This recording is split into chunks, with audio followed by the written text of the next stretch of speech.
Hello, I am formally Helen. I was coming to talk to you all, go further into what I was speaking about concerning Candace and the generational wealth and Dr. Dre and generational wealth. And what made me want to go a little deeper and succinctly into my thoughts concerning that was watching this Respect Aretha Franklin not autobiographical, but biographical movie. And I noticed that I've been sloppy. I haven't been writing my thoughts down before I articulate them. And that has led for me to speak, and though the sentiment may be hovered on, the exacting of the thought isn't articulated, so I have to write more.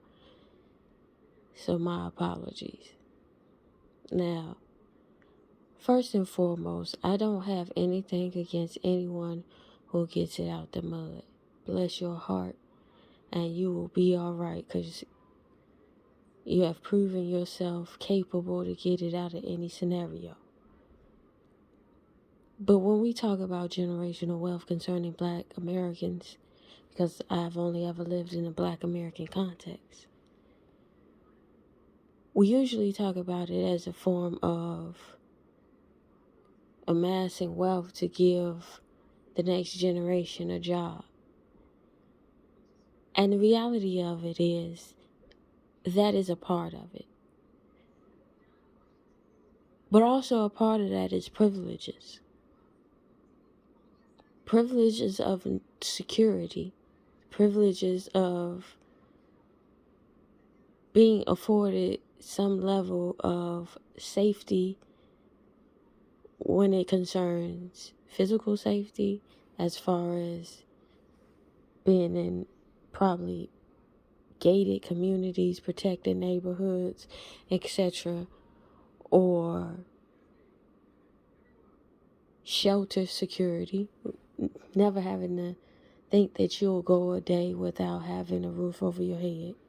And then there's the security of food, knowing that you'll never go a day and ever be hungry due to some lack of resources to attain those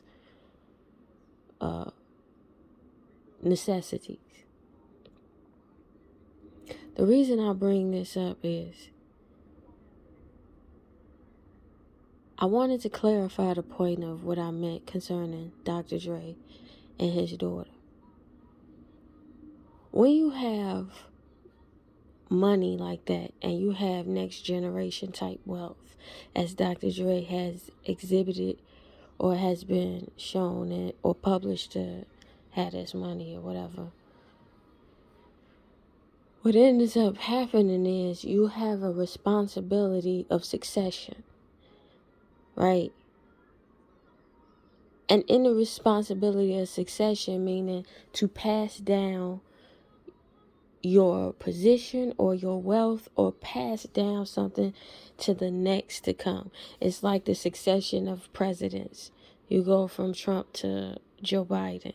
That's a succession. But there's already an infrastructure in place on how you vet your next president. They might not all come up the exact same way, but there is an exact same media vetting, etc., infrastructure that exists to have these people smoothly succeed into those positions. So is it as with position is with wealth. There needs to be some type of process that allows you to be capable of receiving what is your inheritance or what is generational wealth.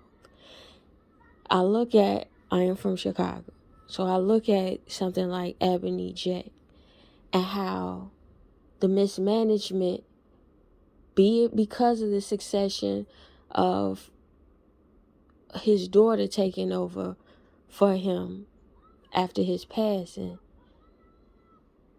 the mismanagement creates this void where now where that was a space to be occupied, it's nothing in that space. It's like abandoned real estate of media that was Black American media.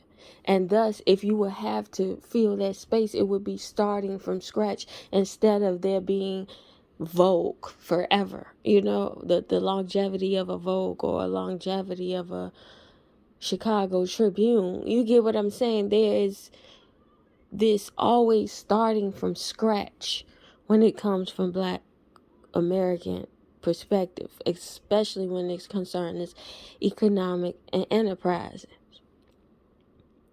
Y'all always glorify Madam C.J. Walker, but no one can purchase anything originally from Madam C.J. Walker's recipe from the people who started it, right? You heard, what's the guy from Senegal? He's going to restart the line. But that's starting from scratch. You get what I'm saying? There's no succession. There's gaps in its lifespan. As with that is also with economics. We talk about a Dr. Dre and his daughter and how she was not equipped for whatever reason to get help from her father, be it she was too old and just maxed out in living where she was able to receive help. Whatever the reason is, we talk about this gap where she is now a gap in succession of economic health. And we don't see that like that. We usually see it as begging because we in this country have been fostered under the ideology of rugged individualism. Rugged individualism is a false premise to the whole of humanity. You don't survive in isolation longer than the people who network and socialize. And one for another is how you get information, spread it faster. It's how you can travel faster, how you can ship things faster, because there's an interconnection. It's not individualism. It's not one person riding horseback across the country trying to, pass along information. But this idea that individualism is this apex of superior achievement is misleading. But it frames our perspective of what economics means and what generational wealth should look like. I wanted to clarify, generational wealth isn't a band-aid, a solve-all. What generational wealth is, it is affording a next generation the ability to not be concerned about the things that would occupy their mind, that would distract them from being their greatest accomplishment or their greatest selves. If I am worried about food, clothing, and shelter, it is hard to focus on a dream. It is hard to focus on other goals. Even though people do it daily, it should not be the basis requirement of humanity, right? If you're talking generational wealth. Generational wealth relieves you of those worries to focus on other worries, like creating Amazon or growing Walmart to a public entity, or like creating an assembly line for Ford Motors. It frees you up to imagine on the foundation in which you don't have to be distracted about these set of worries. Not to say people don't have those set of worries and still imagine greatly and create greatly and manifest greatly. I am not disregarding that. But do you really get Aretha Franklin if the way Aretha Franklin, not saying, and this is my point about Aretha Franklin, not say, to the point that I was saying prior. I'm not saying that Aretha Franklin didn't have struggles. I'm saying she is freed up from not just the occupation of these struggles, but being occupied with other struggles like food, clothing, shelter, and certain amenities. Do she have problems? Yes, but generational wealth,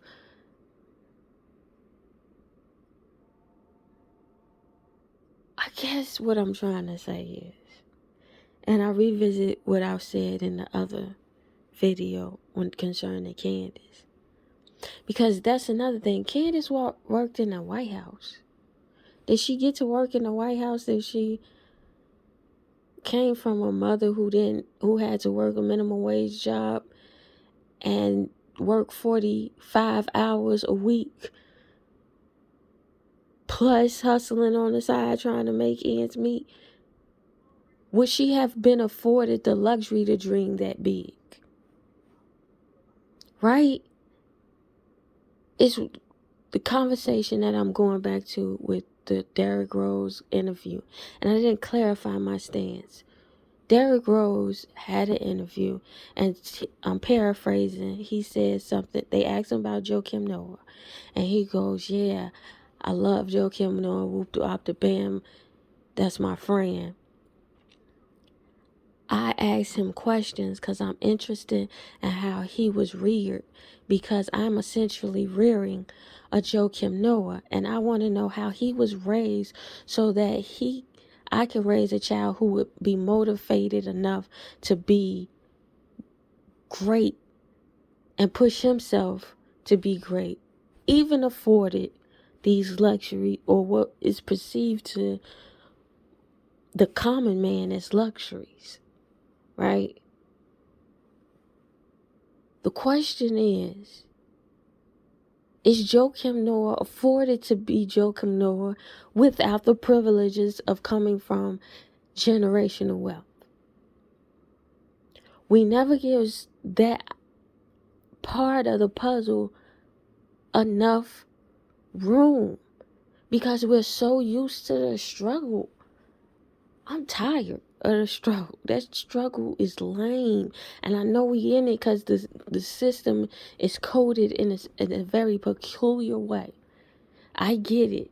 America is a mercantilism colony, and it found its lick in a commodification of the Black American body, being, creation, mind, and everything is rooted in the Constitution, the JavaScript of this of this nation. I get where we can be stagnant in the way we can imagine or have given space to that concept to imagine in those directions. But when somebody is in progress imagining, why obstruct the imagination with hate when you can imagine? Okay, if you feel like it's going wrong, imagine it greater. It brings me to an idea how, like, I just spoke about the coding of America and how America has a particular coding. Toni Morrison said in The Source of Self-Regard, she said something to the fact of, I'm paraphrasing. She says, we're the poorer as humanity for the way Western civilization has dominated the world, because we lack the diversity of thought of how to govern or to create social contracts with ourselves, right? So the diversity of how to relate to one another, it has been diminished because of the domination of Western civilization, right? And the way Western civilization dominates in their idea, one way they do this is by they showing up diverse ideas. but they'll show up the bad example or the worst of how that example is being played out. And they'll utilize that as the definition of the idea. My example I would use, like, take for instance, socialism, right? Socialism is a dirty word in the United States of America. And one reason it's a dirty word is because it's propagated to be a bad idea through utilizing places like Venezuela as its definition of the idea, instead of just a experiment in the idea. The reason why we are the poor is because that experiment in the idea does not get to be played out it does not get to be peer reviewed. It does not get to be restructured and reorganized for the best results, because it's not given the space, because we villainize the idea before we even get underway of the experiment or the in practice facilitation of the idea. I say that to draw your attention to the idea of generational wealth and the way we villainize its expression instead of imagining greater from what we see already. An exhibition of generational wealth before our eyes, and the skin we're in the culture that we descend from as Black Americans, descendant of those who built this for the free 99. I say that all the time. In the spirit of seeing these people be that demonstration of generational wealth, to the extent in which we can see from the sidelines, right? Because at the end, at most, we're just spectators. We're nothing more than spectators to these expressions of generational wealth, and very peripheral spectators, I might add. We're not even primary relation to these people. We're just watching from afar, from a distance, really, through our computers and our televisions. And we have such rigid judgment for these exhibitions, but we give no grace to imagine greater. Okay, you don't like the way that's being experimented. Why not imagine upon the idea then? What do you see? What's the pros and cons of what you already see? And you build on it instead of being a hater. Instead of throwing rocks at the young lady who's living in our car. Instead of throwing rocks at Candace. Instead of judging the mothers. And instead of judging the parents, imagine where you would fill in the gaps in your dissatisfaction and try to get to that space where you can play it out better than they could. I'm going to leave it here. My name is Ben Helene. And for those who want to comment. But if this is just for the ethos, tell the future I said so.